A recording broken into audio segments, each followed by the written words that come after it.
हिमाचल प्रदेश के कुल्लू में जिले के एसपी और मुख्यमंत्री के सुरक्षा कर्मियों के बीच मारपीट की शर्मनाक तस्वीर सामने आई है। दरअसल हिमाचल प्रदेश दौरे के दौरान केंद्रीय मंत्री नितिन गडकरी का काफिला मनाली की ओर जा रहा था। तभी मनाली 4 लेन पर लोग सड़क किनारे खड़े थे। इस बीच काफिला रोकने को लेकर मुख्यमंत्री की सुरक्षा और कुल्लू के एसपी के बीच किसी बात को लेकर कहासुनी हो गई और फिर एसपी ने सीएम सिक्योरिटी के अधिकारी को थप्पड़ जड़ दिया। लेकिन एसपी की ये हरकत उन्हीं पर भारी पड़ गई। सीएम के सुरक्षा अधिकारियों ने जवाब में एसपी को पैर से मारा। इसके बाद तो एसपी वहां से तेजी से भागते नजर आए, लेकिन इस पूरी घटना को किसी ने मोबाइल में रिकॉर्ड कर लिया और देखते ही देखते ये वायरल हो गया। वहीं अफसरों के बीच हुई झड़प मामले में सरकार ने एसपी कुल्लू गौरव सिंह अतिरिक्त एसपी सीएम सुरक्षा ब्रिजेश सूद और पीएसओ सीएम बलवंत को जांच पूरी नहीं होने तक अवकाश पर भेज दिया है।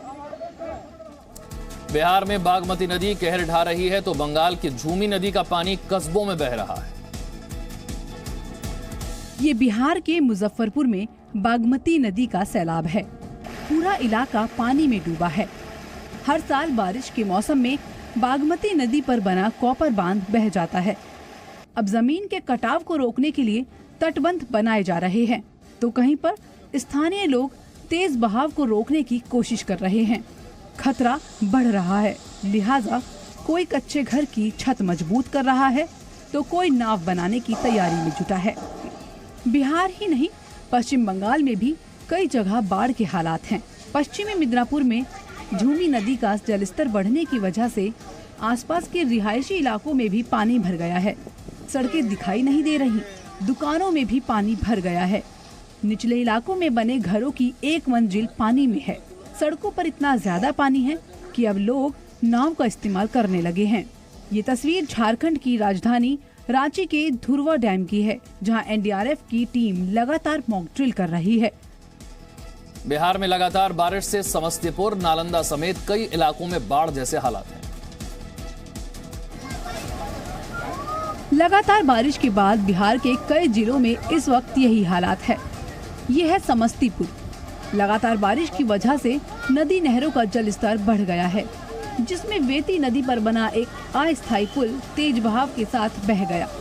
संपर्क टूट गया है। अगर किसी को ये रास्ता पार करना है तो इन लोगों की तरह जान जोखिम में डालनी होगी। बिहार के नालंदा की ही तस्वीर देख लीजिए। नालंदा में लगातार हुई बारिश से जिले के कई इलाकों में बाढ़ के जैसे हालात बन गए हैं। पानी का स्तर कितना ज्यादा है, ये घर मकान देखकर अंदाजा लगाया जा सकता है। लोग छत पर रहने को मजबूर हो गए हैं और अब तक यहाँ कोई मदद नहीं पहुँची है। नालंदा में एक स्थानीय नदी का तटबंध टूटने से इलाके के कई गांवों में पानी भर गया है। सिर्फ यहाँ घर में रखा अनाज ही नहीं, बल्कि खेतों में लगी फसल भी बर्बाद हो चुकी है। छिंदवाड़ा के वाटरफॉल में फंसे एक परिवार को सुरक्षित बचा लिया गया है। तस्वीरें मध्य प्रदेश के छिंदवाड़ा की है, जहां घोघरा वाटरफॉल में एक परिवार फंस गया। घोघरा वाटरफॉल में नागपुर के एक परिवार के करीब 10 लोग पिकनिक मना रहे थे। तभी अचानक झरने में पानी बढ़ गया और पूरा परिवार तेज बहाव में फंस गया। खतरे के बीच सुरक्षित किनारे तक पहुंचना मुश्किल था, क्योंकि पानी का बहाव इतना तेज था कि किसी को भी अपने साथ बहा ले जाए। किसी तरह ये लोग झरने के पास टापू पर पहुंचे।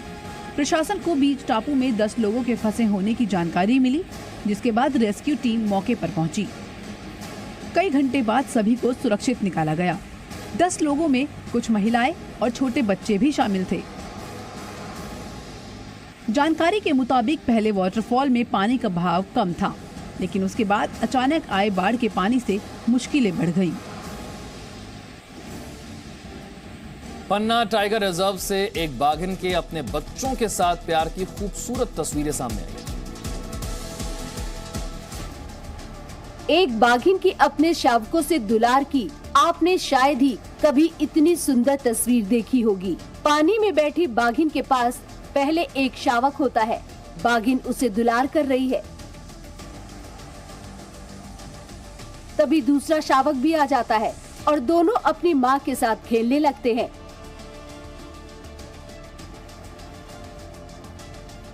ये खूबसूरत वीडियो पन्ना टाइगर रिजर्व प्रबंधन ने जारी किया है।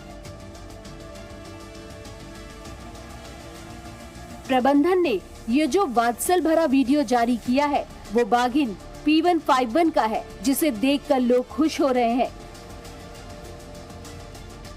कोरोना महामारी के बीच ये वीडियो बताता है कि प्रबंधन किस तरह से जानवरों का ख्याल रख रहा है।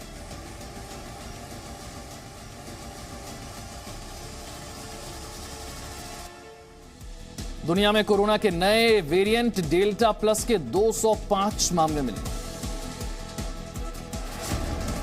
देश में कोरोना के नए वेरिएंट डेल्टा प्लस के मरीजों की संख्या बढ़कर 40 हो गई है। देश में 45,000 ज्यादा सैंपल की जांच के बाद डेल्टा प्लस के 40 मामले पाए गए हैं। भारत में पहला मामला 5 अप्रैल 2021 को महाराष्ट्र में मिला था। अकेले महाराष्ट्र में डेल्टा प्लस के कुल 21 मामले सामने आ चुके हैं। केंद्र सरकार ने डेल्टा प्लस को वेरिएंट ऑफ कंसर्न घोषित किया है। डेल्टा वायरस से ही डेवलप किया है, इसलिए लोगों को ये चिंता रहती है कि अगर इसके केसेस अब बढ़ रहे हैं तो हो सकता है कि ये ज़्यादा इन्फेक्शियस हो सकता है कि ये मोर्टेलिटी भी ज़्यादा करे, हॉस्पिटलाइजेशन भी ज़्यादा करें, इसलिए अभी सतर्क रहना ज़्यादा ज़रूरी है। दुनिया भर में डेल्टा प्लस के 205 मामले पाए गए हैं, जिनमें से आधे अमेरिका और ब्रिटेन में मिले हैं। इस बीच एस्ट्राजेनिका और फाइजर ने दावा किया है कि उनकी वैक्सीन कोरोना के डेल्टा वेरिएंट के हर स्वरूप पर प्रभावी है। उज्जैन में वैक्सीन नहीं लगवाने वाले सरकारी कर्मचारियों को सैलरी नहीं मिलेगी।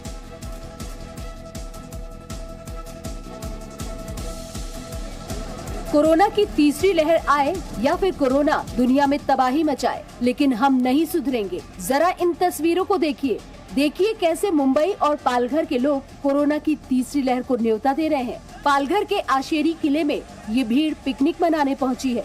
हजारों लोगों की भीड़ जमा है और किले तक पहुंचने वाला रास्ता ही जाम हो गया है। इतनी भीड़ है कि आदमी 1 इंच भी आगे खिसक नहीं पा रहा है। जहां तक नजर जाए इंसान ही इंसान नजर आ रहे हैं। कोरोना से सबसे ज्यादा प्रभावित महाराष्ट्र ही था। सबसे लंबा लॉकडाउन भी महाराष्ट्र में ही लगाया गया, लेकिन लोग अब भी समझने को तैयार नहीं। कोरोना की तीसरी लहर की चेतावनी भी सामने आ रही है। प्रदेश में डेल्टा प्लस वेरिएंट का कोरोना भी मिल चुका है, लेकिन लोग मानने को तैयार नहीं। लोगों के लिए शायद जिंदगी से ज्यादा जरूरी पिकनिक मनाना है। और अब आज की सबसे बड़ी खबर, जम्मू कश्मीर पर आज प्रधानमंत्री की सर्वदलीय बैठक होने वाली है। जम्मू कश्मीर पर प्रधानमंत्री नरेंद्र मोदी की बुलाई सर्वदलीय बैठक के लिए जम्मू कश्मीर के अधिकांश नेता दिल्ली पहुंच गए हैं। बैठक दोपहर 3 बजे से शुरू होने की उम्मीद है। पीडीपी अध्यक्ष महबूबा मुफ्ती शाम को दिल्ली पहुंची, जबकि फारूक अब्दुल्ला आज पहुंचेंगे। बैठक में जम्मू कश्मीर की 8 पार्टियों के 14 नेता हिस्सा लेंगे। इनमें 4 पूर्व मुख्यमंत्री और 4 पूर्व उप मुख्यमंत्री रहेंगे। गृह मंत्री अमित शाह, रक्षा मंत्री राजनाथ सिंह भी रहेंगे। LG मनोज सिन्हा और NSA अजीत डोवाल भी बैठक में रहेंगे। केंद्र सरकार ने बैठक का एजेंडा नहीं बताया है। सूत्रों के मुताबिक केंद्र राज्य में चुनावी संभावनाओं पर चर्चा करेंगे। राज्य में 2 साल में हुए विकास के आंकड़े रखे जाएंगे। विकास का आगे का एजेंडा भी रखा जाएगा। वहीं गुफ्फार ने फिर कहा कि बैठक में 370 उनका अहम मुद्दा होगा। पीडीपी अध्यक्ष महबूबा मुफ्ती ने कहा कि सरकार को पाकिस्तान से भी बात करनी चाहिए। इसके खिलाफ जम्मू में आज प्रदर्शन हुए। मांग की गई है कि महबूबा मुफ्ती का न्योता रद्द किया जाना चाहिए। तो माना जा रहा है कि आज की बैठक में परिसीमन को लेकर जानकारी दी जा सकती है। जम्मू कश्मीर में चुनाव प्रक्रिया तेज करने के लिए प्रधानमंत्री नरेंद्र मोदी आज सर्वदलीय बैठक में सभी सियासी दलों से परिसीमन प्रक्रिया में हिस्सा लेने की अपील कर सकते हैं। सूत्रों के मुताबिक जम्मू कश्मीर के परिसीमन की प्रक्रिया केंद्र का एजेंडा होगी। गृह मंत्री अमित शाह परिसीमन की प्रक्रिया पर जानकारी देंगे। 1995 के परिसीमन में कश्मीर की 46, जम्मू की 37 सीटें थीं। नई परिसीमन प्रक्रिया से जम्मू की सीटें बढ़ने का अनुमान है। गुपकार के दल घाटी की डेमोग्राफी बदलने का आरोप लगा रहे हैं। परिसीमन आयोग में फारूक अब्दुल्ला समेत नेशनल कॉन्फ्रेंस के 3 सदस्य हैं, लेकिन अभी तक कोई बैठक में शामिल नहीं हुआ है। केंद्र सरकार आयोग का कार्यकाल मार्च 2022 तक बढ़ा चुकी है। इस बीच सर्वदलीय बैठक के फैसले पर सरकार को बीएसपी का समर्थन मिला है। पार्टी सुप्रीमो मायावती ने प्रधानमंत्री की पहल की तारीफ की और उम्मीद जताई कि बैठक के सार्थक नतीजे निकलेंगे। दिल्ली में होने वाली बैठक के चलते जम्मू कश्मीर में 48 घंटे का सिक्योरिटी अलर्ट रखा गया है। दिल्ली में सर्वदलीय बैठक को देखते हुए कश्मीर में 48 घंटे का सुरक्षा अलर्ट रखा गया है। अंदेशा है कि आतंकी कई हमलों को अंजाम दे सकते हैं। 2 दिन पहले नौगाम में सीआईडी इंस्पेक्टर परवेज अहमद डार की हत्या और कल श्रीनगर में एक दुकानदार की हत्या को इससे जोड़कर देखा जा रहा है। इंस्पेक्टर परवेज डार को मस्जिद से नमाज पढ़कर लौटते वक्त 2 आतंकियों ने पीठ पर 4 गोलियां मारी थी। हत्या की जिम्मेदारी आतंकी संगठन द रेजिस्टेंस फ्रंट TRF ने ली है। 24 घंटे में दूसरा हमला श्रीनगर के बाजार में हुआ। श्रीनगर में हब्दा कदल के पास अज्ञात आतंकवादियों ने एक नागरिक की गोली मारकर हत्या कर दी। मृतक की पहचान उमर अहमद के रूप में हुई है, जो पेशे से दुकानदार था। वहीं शोपिया में सुरक्षा बलों का आतंकियों के साथ हुए एनकाउंटर में एक आतंकी को मार गिराया। ये एनकाउंटर शोपिया के शीरमल इलाके में हुआ। आतंकी की पहचान नहीं हो पाई है। देश के 12 से 13 राज्यों में धर्मांतरण का नेटवर्क सक्रिय है। उत्तर प्रदेश में जबरन धर्म परिवर्तन मामले में पुलिस को कुछ कागजात मिले हैं। वो कागजात धर्म परिवर्तन के प्रमाण पत्र हैं, जिससे साबित होता है कि उत्तर प्रदेश में जबरन धर्म परिवर्तन का धंधा चलाया जा रहा है। पुलिस का कहना है कि देश के 12-13 राज्यों में धर्मांतरण का नेटवर्क सक्रिय है। अभी तक जो डाटा खंगाले गए हैं उसके हिसाब से करीब 12-13 राज्यों में इनकी कन्वर्शन का नेटवर्क है। 21 जून को गिरफ्तार किए गए 2 मौलानाओं से पूछताछ में खुलासा हुआ है कि हजारों की संख्या में धर्म परिवर्तन कराए जा रहे हैं। आज मैंने 2010 में इस्लामिक दावत सेंटर एक छोटा सा एक इदारा दिल्ली में जामिया नगर ओखला में मैंने कायम किया और उसका मकसद यही है कि ऐसे लोगों की खिदमत की जाए जो ईमान लाते हैं। बीजेपी ने कहा है कि भारत में अब जबरन धर्मांतरण का धंधा नहीं चलेगा। जहाँ से भी उनको सुपारी मिली हुई है इस धंधे को करने की, ये बात समझ लेना चाहिए कि भारत में उनका ये धंधा जो है वो नहीं चलेगा। यूपी में कानपुर में भी एक इलाके में मकान बिकाऊ है कि बोर्ड लगने लगे हैं। देखिए पूरी खबर 1 मिनट में। पहले अलीगढ़ में घरों पर लगे ताले, फिर राजधानी में लगे पलायन के पोस्टर। रामपुर, बरेली, हापुड़ के बाद अब कानपुर में मकान बिकाऊ है। ये पलायन की कैसी बेबसी है या फिर कोई साजिश जो शहर शहर नजर आ रही है, क्योंकि ये कोई पहला मामला नहीं है। पहले भी हम और आप ऐसी तस्वीरें देख चुके हैं। कानपुर के कर्नलगंज थाना क्षेत्र की ये तस्वीरें बताने के लिए काफी हैं कि शहर शहर नफरत के सौदागरों का जहर फैल चुका है। आरोप है कि धर्म विशेष के कुछ लोगों के आतंक ने कर्नलगंज थाना क्षेत्र की इन तंग गलियों में रहने वाले 8 से 10 हिंदू परिवारों को डर और दहशत से भर दिया है। डर इतना कि ये परिवार क्षेत्र से पलायन करने को मजबूर हो गए, घर पर लिखने को मजबूर हो गए कि उनका मकान बिकाऊ है। पलायन को मजबूर पीड़ित परिवारों का कहना है कि यहाँ आए दिन छेड़छाड़ की घटनाएं होती है, विरोध करने पर मारपीट की जाती है। साथ ही आरोप ये भी कि उनके ऊपर धर्म परिवर्तन करने का दबाव बनाया जा रहा है। यूपी चुनाव के पहले राजनीतिक उठापटक के संकेत भी मिलने लगे। प्रगतिशील समाजवादी पार्टी के अध्यक्ष शिवपाल यादव ने 2022 में यूपी विधानसभा चुनाव के लिए समाजवादी पार्टी के साथ गठबंधन के संकेत दिए हैं। शिवपाल यादव ने जी न्यूज से खास बातचीत में कहा है कि अगर समाजवादी पार्टी उनसे बात करती है तो वो इसके लिए तैयार हैं। जब समाजवादी पार्टी के लोग बात करेंगे हम बात उनसे कर लेंगे। हाँ, बातचीत के लिए तैयार। इससे पहले निषाद पार्टी के अध्यक्ष संजय निषाद ने बीजेपी से उन्हें यूपी में उप मुख्यमंत्री पद का चेहरा बनाने की मांग की। हमारे लोग मुख्यमंत्री हमको अपने दिल में डॉक्टर संजय को मुख्यमंत्री देखना चाहते हैं, तो मैंने तो सरकार भारतीय जनता पार्टी को मैसेज दे दिया कि डॉक्टर संजय के चेहरे पर उत्तर प्रदेश का नया मुख्यमंत्री बनाया जाए, उप मुख्यमंत्री पेश किया जाए। अभी 2022 में देखिए कैसे सरकार बनती है। हालांकि इस बयान के बाद संजय निषाद ने मुख्यमंत्री योगी आदित्यनाथ और डिप्टी सीएम केशव प्रसाद मौर्य से भी मुलाकात की। पंजाब कांग्रेस में चल रही कलह पर दिल्ली में बात नहीं बन पाई।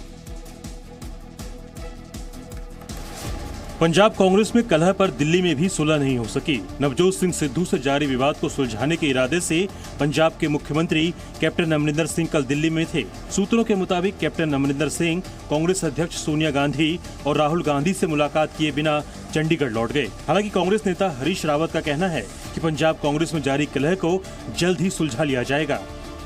जी, मैं ये कहूँगा कि हम समाधान की ओर बहुत तेजी से बढ़ रहे हैं और हमारी कोशिश है कि बरसातें शुरू होने से पहले यह समाधान निकला।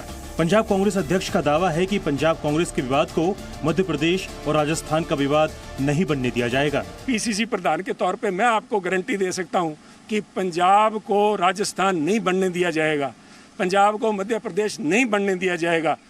पार्टी ने वहां से सबक सीखा है, जो मसले हैं अंदरूनी तौर पे बैठ के हल किए जाएंगे। लाहौर में हुए ब्लास्ट में 3 लोगों की मौत हो गई। पाकिस्तान में लाहौर के जौहर टाउन में आतंकवादी संगठन लश्कर ए तैयबा के सरगना हाफिज सईद के घर के पास जोरदार धमाका हुआ। इस विस्फोट में 3 लोगों की मौत हो गई, जबकि करीब 15 लोग घायल हैं, जिनका जिन्ना अस्पताल में इलाज चल रहा है। धमाका इतना जबरदस्त था कि आसपास की इमारतों के शीशे टूट गए और कई वाहनों को नुकसान पहुंचा। एक चश्मदीद के मुताबिक मोटरसाइकिल में बम रखा गया था। मोटरसाइकिल के अंदर एकदम जब हम इधर से इंटर हुए, इधर से मोटरसाइकिल फटी है।